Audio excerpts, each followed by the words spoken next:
Hola! Alors, aujourd'hui on se retrouve pour une recette délicieuse de cannelé maison. J'espère que cette recette vous plaira. Avant toute chose, n'hésitez pas à liker la vidéo en cliquant sur le pouce comme ça. Surtout si vous aimez bien, comme ça permettra de plus facilement retrouver notre contenu. Mais ça sera encore plus facile si vous vous abonnez. Bref, aujourd'hui le matériel particulier qu'il va falloir, ça va être des moules à cannelé.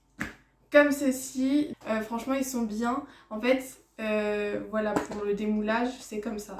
Donc voilà pour tout ce que j'avais à dire pour ce début de vidéo. Si vous êtes prêts, on va continuer. Allez, let's go! Pour cette recette, on va venir faire chauffer dans une casserole 500 ml de lait entier, 30 g de beurre et une gousse de vanille.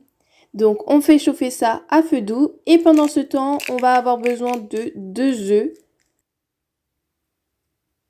que l'on va venir verser dans un récipient.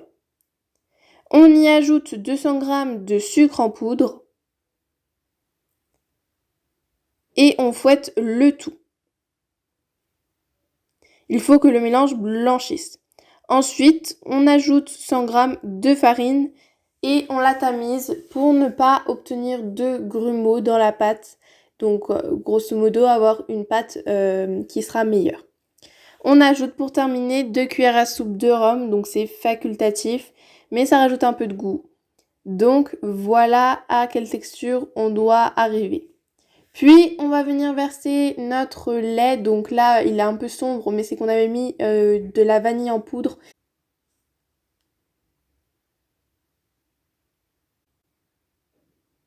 Alors, je tiens à rappeler que les cannelés, c'est comme une pâte à crêpes, sauf que vous allez les verser dans des moules et qu'on va cuire au four, donc c'est légèrement différent.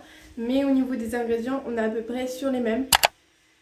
Notre pâte à cannelé est prête, il ne reste plus qu'à la couvrir de film alimentaire et de la mettre au frais pendant une bonne nuit.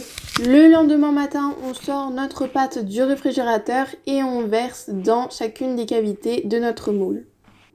Et on enfourne 10 minutes à 250 degrés, puis 60 minutes à 180 degrés.